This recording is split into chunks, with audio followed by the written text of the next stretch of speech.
Hi, everyone. Happy Wednesday. Oh, this has already been an incredibly stressful week, and it's only Wednesday.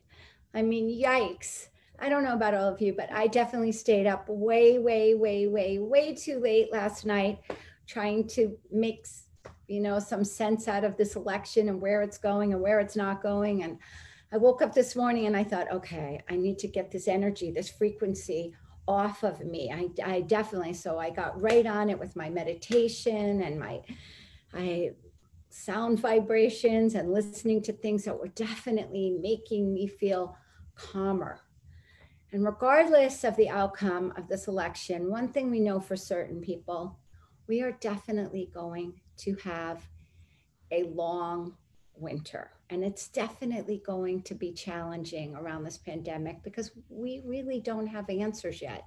We really don't, we're kind of going to be in status quo. We're going to be in a little bit of a lockdown. So I know at times in the last 6, 7 months, I've definitely found myself completely overwhelmed, completely stressed. I had to basically take a pause and say, all right, girl, you have to check in with yourself. What is going on here? Why are you literally becoming like this train wreck a little bit, at least emotionally?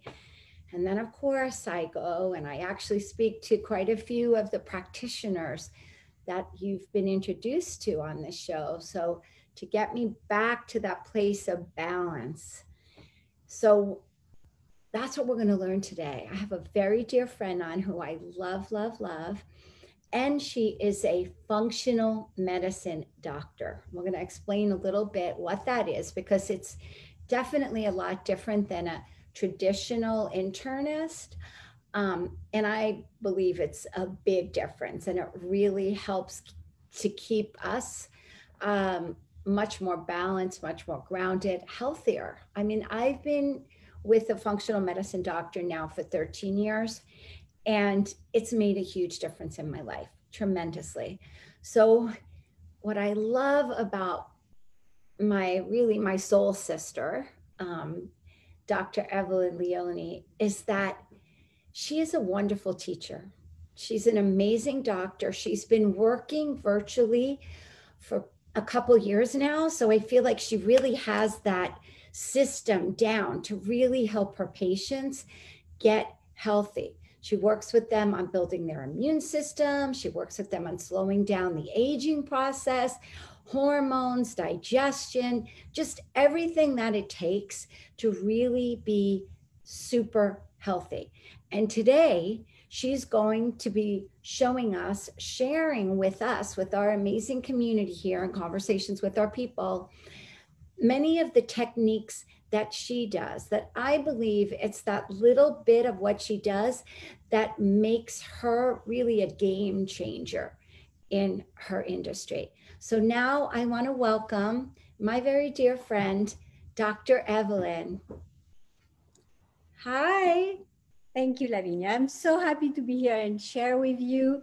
You know, my experience as a functional medicine doctor has been to combine holistic and conventional tools. I believe both are needed, yet we need to find a balance by giving enough of what we have as tools in traditional medicine, but also welcoming everything that comes from the Eastern world in terms of yoga, meditation, breathing, because this is very relevant, especially today, where stress has become a major cause of illness.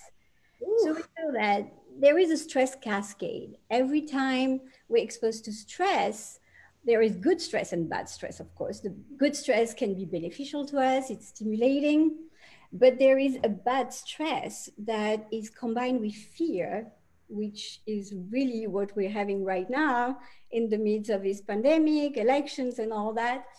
And that stress, eventually, if we don't watch it, might determine our health and might cause some illnesses in that we are not able to stop. So the one thing that I do with my patients, and sometimes they don't take me seriously when I say we need to breathe, but it's very important. Breathing is the basis of who we are.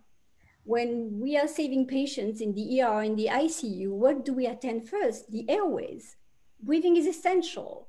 Yet, what we do in our society, we breathe too superficially and not deep enough, not long enough. So, too fast and not long enough. And oftentimes, I see patients who are having panic attacks. What's happening with that is that they don't take enough of an exhalation. And that breathing, which is accelerated and superficial, gives eventually a signal to the brain of panic. And that's how fear takes over. So what we usually do, we give them a brown bag. That's what we used to do in medicine. Give them a brown bag and they would blow into it. And that would stop the nervousness. Yes. But there are other ways to do that. So I've encouraged my patients to take on a breathing practice, and I have actually a program that has a morning and evening practice. But also, I give them a tool to kind of distress on the spot because we all need that. And actually, let's go into it. Let's right now do a little something. There are different ways of distressing on the spot, but I think for what I feel for today, just because of everything that's been going on, we've been up all night, we don't know where this is going. It would be good to do just 3 little breaths, and I'm gonna go along with you. We're gonna do that quickly. Thank you. Thank you. Thank you. Okay. So the first thing is the spine is very important. So the spine is an essential component of our health, and especially because there's receptors that go directly to the brain. And when we move our spine, we actually trigger the cerebrospinal fluid, which is in our spine, and it nourishes the brain. So it's not random. Yogis are doing those things. And I've been looking into the medical reasons why we're doing this because I was intrigued. I see yogis are doing better. They're feeling better. They're living longer. Why? Do we have an explanation at the anatomical and the physiological level? And yes, we do. So that, and I'm passionate about it just because every time I find an explanation in medical terms, I'm like, yes, it's so easy and we can all do it. Let's do it. Can we do it now? Yes. So the first thing we're going to do is move our spine. So the posture is very important. When we expand our chest, we are triggering those muscles, these intercostal muscles, to open up, and we breathe deeper as a result of that. So let's do this. Just move your spine. Yes. And feel that you're moving from the bottom of your spine to the top of your spine at the base of your neck. And along with that, let's take a deep inhale when we expand our chest and exhale with our mouth when we retract. So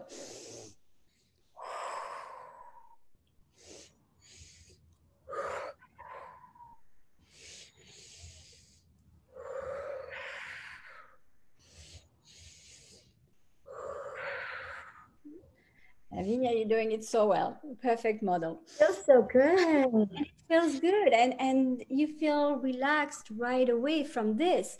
The body has to move. Often when we are caught in our thoughts, we don't move the body. And we barely move our spine unless we're doing exercise. So this is something that you can do at your desk or you can do while watching TV at any time. And it will help your cerebrospinal fluid to circulate and your brain to stay sharp. Okay, and then, so let's go into the next thing. So expanding our chest muscle improves our posture. And also it expands our diaphragmatic breathing because when our posture is hunched over, we get very little expansion of the diaphragm. And on the diaphragms, there's nerves that are feeding back to the brain. So everything that's feeding back to the brain is very important to our mental and physical health. So this is why your posture is so important and you want to open your chest. To help that, there is a chest breath that we can do that is also very relaxing. You inhale in your chest only, not with your abdomen, just in the chest, like this. And consciously try to expand your chest. This will also increase your lung capacity. It helps with your immune system. It helps fighting the virus. It's really good for your health. So let's inhale, inhale, inhale. And when you cannot inhale anymore, just hold it a little more and then exhale. And when you exhale, you just feel a complete relief. So let's do it again. Inhale, inhale, inhale, inhale, and release it. And when you release it, yeah, just like you did, Lavinia, just let go of everything. Let go. Let's do it one more time. Yes. Inhale, inhale, inhale,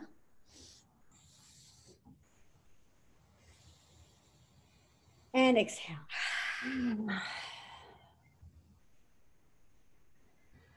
So you should feel already your body is a little more present. What breath does is also bringing you to a state of presence. You're more attentive to the present moment, because when you think about your breath, really, you cannot think about what's going on in your mind. So that's why breathing can be a good tool too. The next thing we're going to do is bring even more focus to this present moment. And what I like to do is something called alternate nostril breathing. This is a very a breathing practice that is often taken in yoga because it's calming, and it says that it rebalances the hemispheres of the brain, which I believe brings some sort of balance, because when we inhale from one nostril, exhale from the other one, we create a rhythm that is beneficial to the brain and to the balance. Okay. So let's do that. Let's inhale. So you close your right nostril with your right thumb, and you're going to inhale. Yeah, inhale with your left nostril. Inhale deeply. And then hold it a little bit, and then close your left nostril and exhale through your right nostril.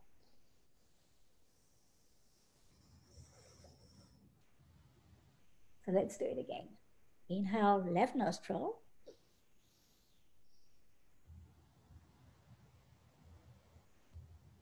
And exhale, right nostril.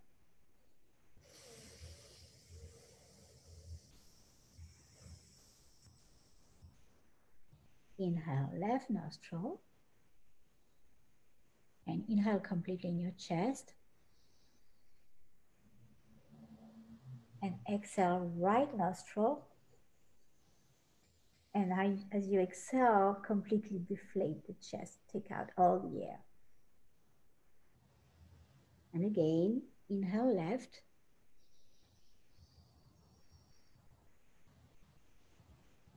And exhale right.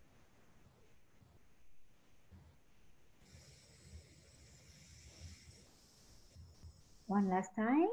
Inhale left.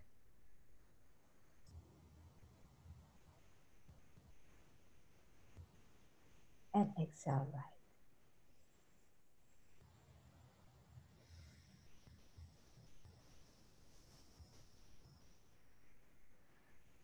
So I don't know about you, but I'm completely calm right now. How do you feel, Lavinia? I feel so good. Really, really good. I definitely, I mean, I did my morning practice and I did my morning breath, but not bad. And I'm realizing that maybe under certain circumstances, we just need to do it a little more often. That's just how I'm feeling like. So thank you so much for that. That was so, so great. So let's just jump in there, Dr. Evelyne. What I'd love to do is, not a lot of people know the difference between functional medicine, the approach to it, and traditional internist Western medicine. Even though, like you said in the beginning, you definitely do both. And I just need to say again, I am a huge, huge, huge fan, patient of functional medicine approach to health and well-being. And I know for myself, it totally changed so many things in my life. I mean, ridiculously. So I would love for you to share, what is the difference? So broadly, functional medicine is a branch of anti-aging medicine, meaning that we help preventing disease, finding disease at the source, and then help with the effects, the negative effects of aging.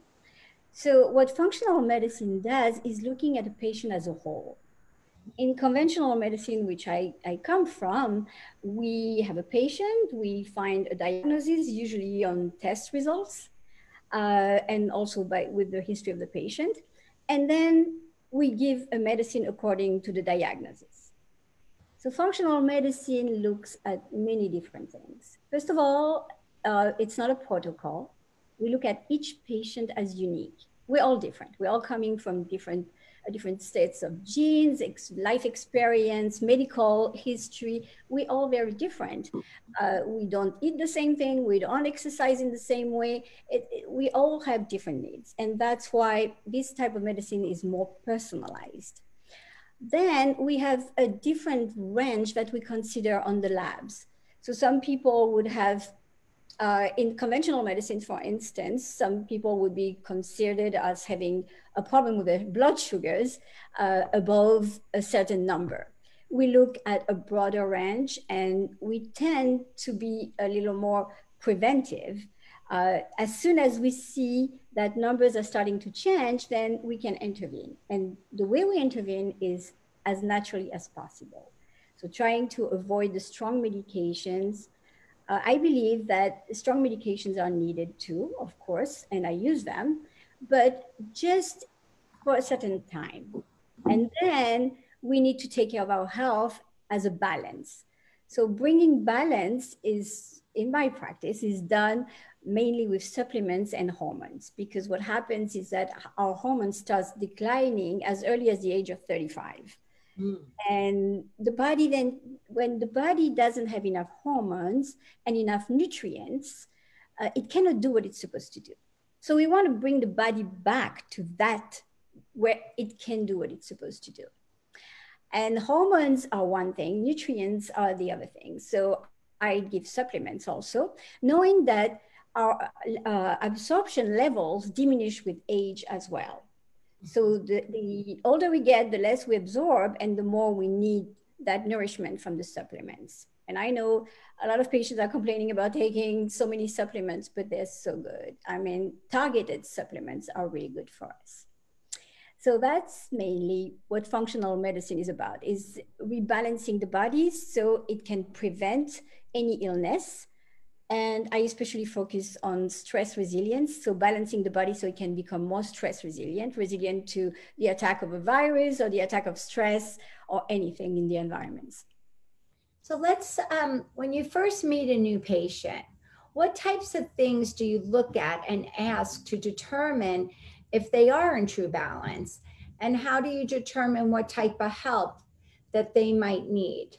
I mean, I know you use blood work because that's one way to look at, but there's other ways that you kind of assess overall what's going on, because the way I understand it, it's definitely about your emotions, your mental, and your physical. I mean, I don't know, I would even say spiritual, meaning as in your spirit, not as in religion, but as in how, like, are you happy? Is your spirit in you? Is it aligned? Is it happy? Is it feeling good? Or is it in a different energy field? But that's just how I felt going through the process that was looked at. So again, just tell us how you do assess those issues with a new patient. Yes, are you happy is a very good one, actually, because sometimes people have complaints and they feel bad and they fall in love and everything goes. So that just tells you how the component of joy and happiness influences health. So yeah, I do look at all that, and that's the difference that functional medicine is making actually. Because if I were just looking merely at blood work, I would just do what we do in conventional medicine at maybe an extended level. But I really listen to the patients. So their symptoms, what they're sensing and feeling tells me a lot about their health, and about, especially about where their health is going, because what they say is kind of determine the course of their health and what they think. So we really see where they're at in their minds and how they perceive their own body. I Mm. notice that many patients are not in touch with their body. They have lost touch, and there's a disconnect between the body and the mind. Uh, they don't know, first of all, they don't know their own anatomies. Many times, I ask them, what is your liver? And they're like, So it's funny, but we don't know who we are inside of us. And it's so important because this body is kind of a miracle machine. I mean, look what it does. It sustains us night and day, so a little knowledge of that is good. So I tend to spend time and telling them what's happening when, for instance, they have a thought and it can become toxic to their body. So why would a thought be toxic to the body? Because a thought is a chemical substance in the brain. That's how it materializes. And then it gives rise to certain hormones and neurotransmitters, and those in turn affect the body. Also, we talk a lot about nutrition because whatever you put in your body is so important, especially today with GMOs, with everything that's going on. So I look at some main complements that are very, very relevant for their health. So nutrition, exercise, how much they move their body, and their thoughts. And then we look at blood work and everything else that we do in conventional medicine. And we, of course, look at hormones and nutrients in the blood work, which we don't traditionally do so much in conventional medicine. So that's the physical intervention that we do, nutrients and hormones. But then the mind is very important, and the breath work is helping with that. Well, I love that you say that because I remember when I started in with my doctor, and my cholesterol was just starting to go up a little bit, and I had brought him all my records from the past, and he sat down with me and he was like, "Tell me about this year. What's been going on?" And I was in the middle of splitting up with my son's dad, and there was a lot of stuff, a lot of change, a lot of anxiety, a lot of unknowns. I had a lot of fear about, oh my god, how am I going to do this as a single mom? And I just had all this stuff. And he puts so much emphasis on that, and he said to me, Lavinia, I really believe the shifts that are happening in your body right now are because of those stresses. And as soon as we changed that, I started working on that, becoming aware of it, got into a little bit of life coaching. I was, and some more techniques, breathing techniques. I was also maybe working out in a way that was causing, it was too hard. Like I needed to pull back a little bit and work out in a little bit of a different way. And literally, my food was fine. Like I hadn't changed my food at all. My supplements, we changed a little. And when I went back in 4 months and redid it, my cholesterol was way back to where it had been, prior to that. And it was amazing. Like that was like when you see those measurable results, you're like, wow, this is like that got me like I really understood. I mean, I certainly wasn't in a place to be on any kind of a cholesterol medication or anything, but it had gone up. Like I think I went up from something like my normal cholesterol was around 165, 170, and it had gone up to like 195. So it was still considered on the low side, but for me, I was usually at like cholesterol of like, yeah, 165. So it had jumped up quite a bit. And he also pointed out that a lot of it at first, that one jump was my HDL, which is not your good cholesterol. And then, that was daunting, because like cholesterol isn't cholesterol, like it was my HDL that went up. So then we went back and we redid this. And it was interesting because then after that, my HDL went up, which made my overall number a little bit higher, like to 190, but it was with really good HDL, So it was like, I started to really understand how, like, the liver, when you have so much fear and so much anxiety, the liver does not function the way it should be functioning. So it can't do what it needs to do to actually make your cholesterol better, right? Well, because the liver processes the cholesterol. So it shows you a direct action. And we were talking about the worry that goes to the liver. We're sick in our liver when we worry. And Right. that's true. I mean, worry is a mental toxin. And it becomes a physical issue afterwards. Right. Yeah. That's, when you can connect those dots like that, it really makes understanding that our thoughts, our words, our actions, our behaviors, all of that is really preventative medicine. That is preventative medicine. And to be able to take some control of that, through mindfulness and through breath work and through awareness. So I love that. I just love connecting those dots.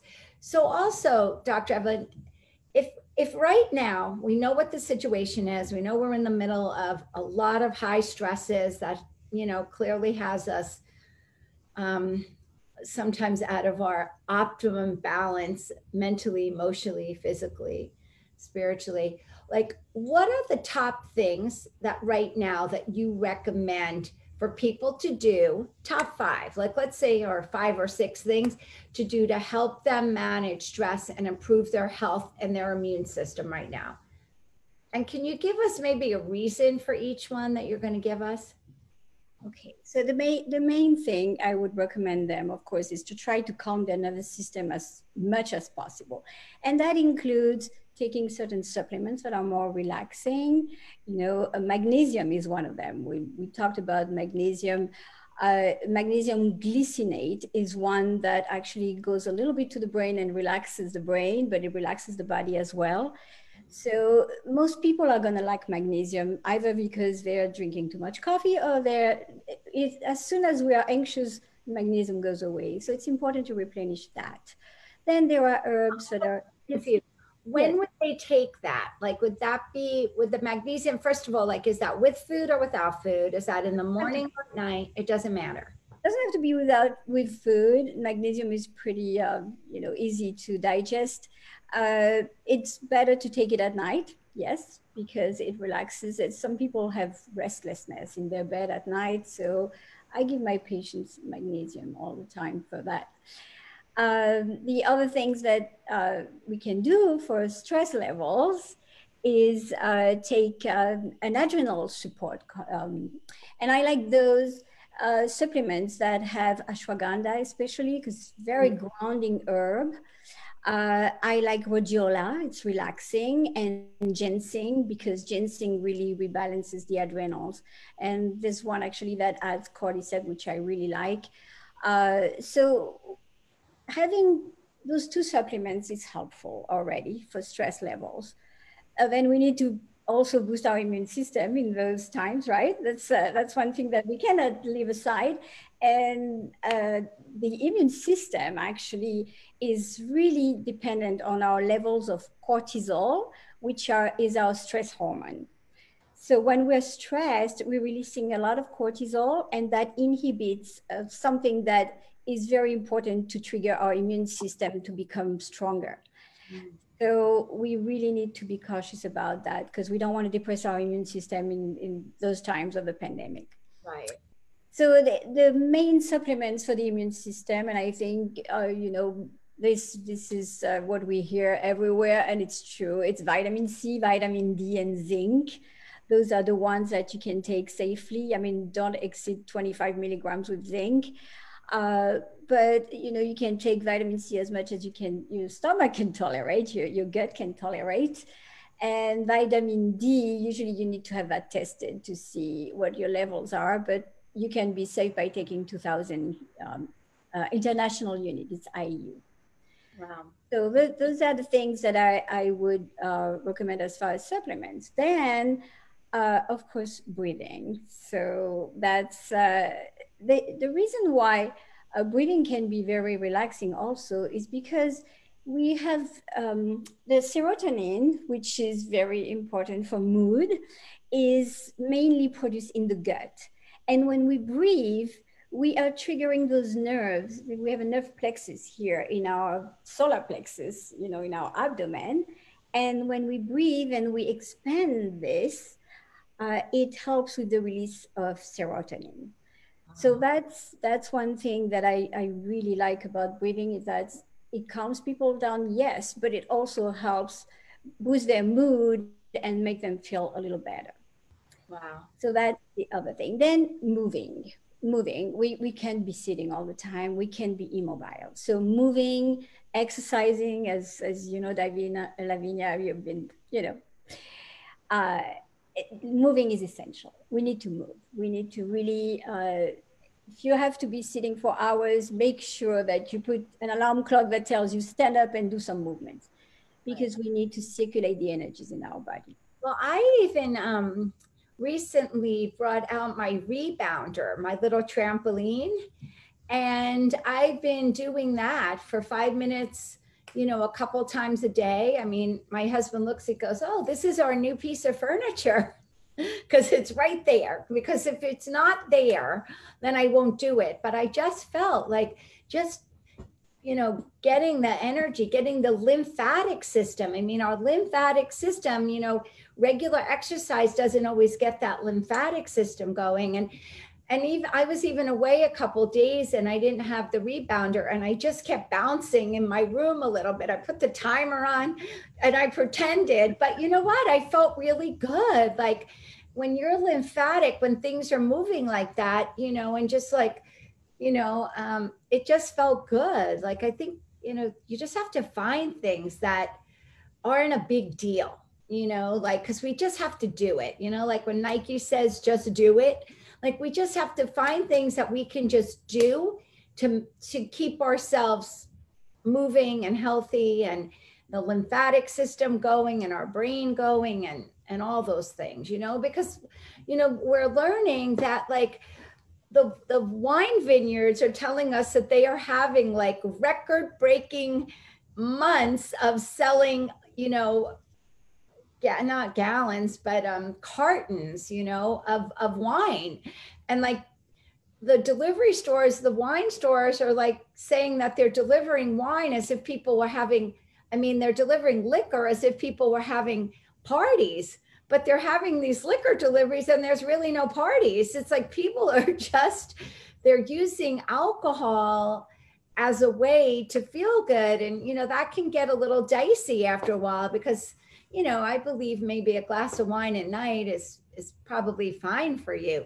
But when you start abusing that, then we start having liver issues and then other things happen from that, right? So we just have to come up with a plan, right? Like these plans that just make us ground us and at times like this say, okay, this is going to be my plan for the winter, so I love that.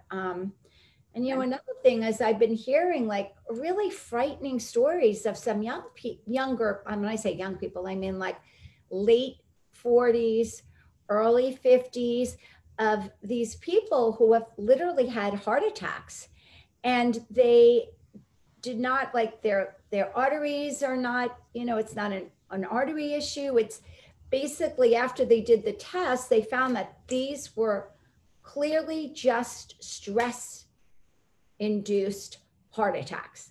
Like it was something where I had some kind of like literally a stress heart attack. I guess I never really understood that. I thought you could have panic attacks or whatever, but I didn't understand that you could actually have a healthy heart and then have something happening at that moment that is making you so stressed out that you could have a heart attack. So like this stuff is really, really serious. Well, actually, what we saw in the hospital is that most people who are having heart attacks are not the ones who have the high cholesterol levels. It's oftentimes, you know, people who are very stressed and anxious. And there is definitely something to say about the type A personality. I mean, some type A personality can be very positive, and the nature of the thoughts is very important. People who are positive, proactive, usually survive stress much better. Those who ruminate and tend to be more negative, those are the ones who are more prone to disease. And yes, that's a reality, that people can have a heart attack without having any predisposition for it. Wow. Yeah, I mean, a couple of these people, like they work out all the time. They actually work out hard. Like one guy is like a hardcore CrossFit guy, and he eats really healthy, and he takes, I don't know, maybe 100 supplements a day. Like he is really, like if you look at him, you'd be like, oh my God, this guy is like so healthy. But then when I heard about this, you realize he's not doing the mindfulness work. He's not doing the breath. He's not doing the things that we need to do to get our nervous system calm and relaxed. And the other thing I want to talk about is sleep, because we know that in functional medicine, sleep is a key role. And can you explain a little bit why REM sleep is so important and how we can use it to help balance our health? So yeah, the REM sleep is very important because this is actually the active phase of the sleep where we detoxify. Mm. And so it's funny because sometimes people have trouble losing weight, and no matter what they do, how much they exercise, how healthy they eat, they can't lose weight. And then I ask them, how is your sleep pattern? Oh, I can't sleep. I wake up all night. I can't sleep. I know right away that this is what the problem is, because during that REM sleep is when we burn the most calories.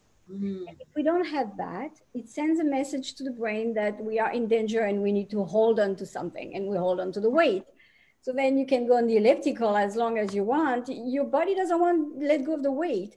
So this is one thing, but also the REM sleep is important to detoxify as a whole.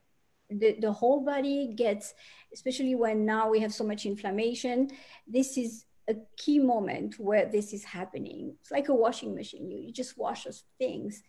And it's also a way to regenerate. Health works in, so we exhaust ourselves. It's okay, we can exhaust ourselves, you know, but we need to regenerate. Yeah. And when I see people working, I'm okay. I mean, you can work as much as you want, be passionate about your work, but at some point you need to completely regenerate. And it's not just lying down in your bed and keep thinking. You need everything to go. You need to have a complete void. And this is what REM sleep provides. When you have those deep phase, there's a deep phase of sleep before REM sleep, and all those phases are important. Not only REM sleep, but all that together that constitute a good night of sleep, which is different from you. We're all different, you know. I'm fine with 6 hours.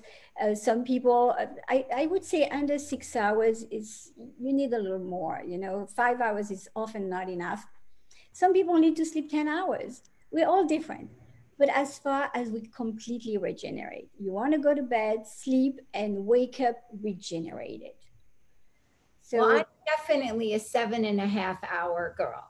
okay, well, that's perfect. That's perfect. Actually, 7 to 8 hours is Yes, perfect. I love my sleep. I feel like I just have all cylinders ready to go, and I jump out of bed, and I'm energized. I don't drink coffee. I don't even need caffeine. Like I don't need any of those artificial things outside of me. And I notice if I don't have a great night's sleep, I'm I'm more irritable.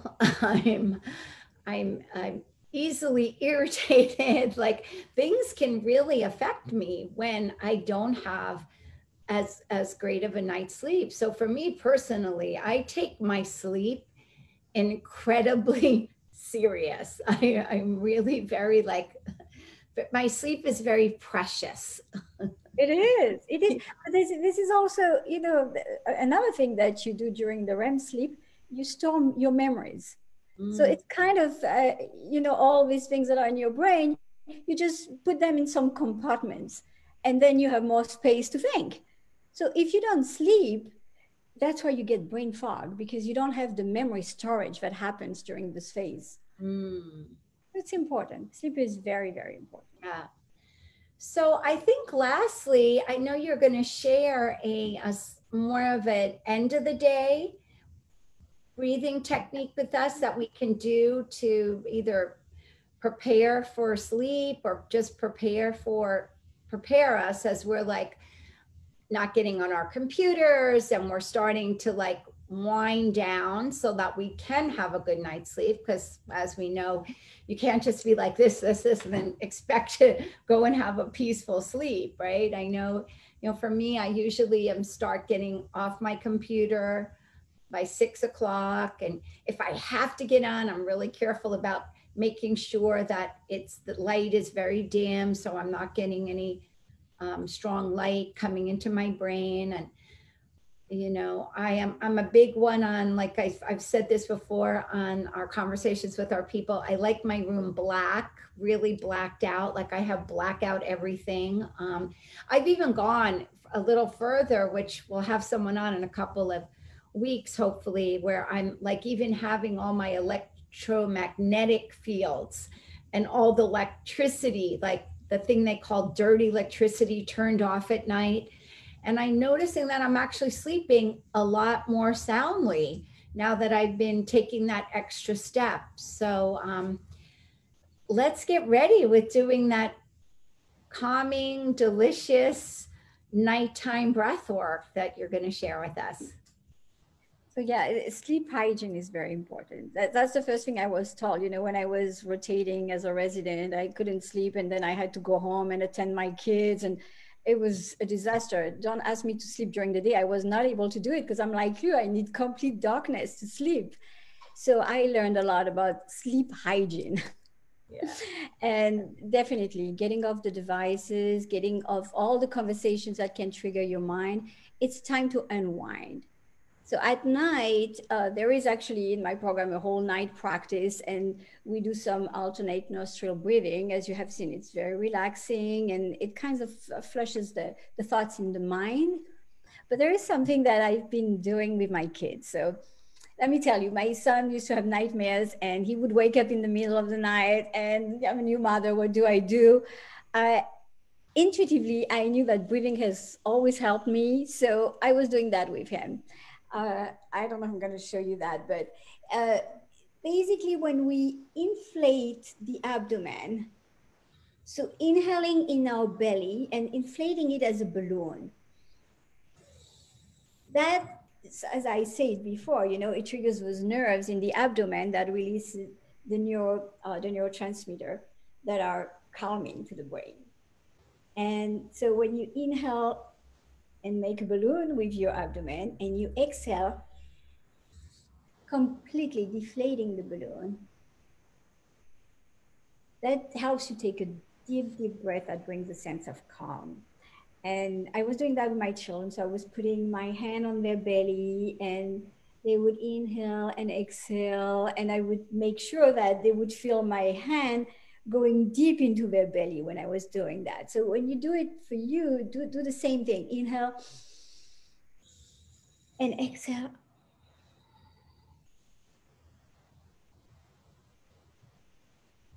At first, it's a little hard because we're not used to breathe with our belly. We breathe mainly with our chest, which is part of the problem why we're so anxious in our society.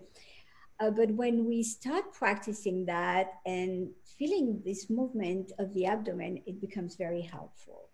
And that's what was inducing sleep in my children. And to this day, they're still telling me, Mom, when I get anxious, I'm still doing it.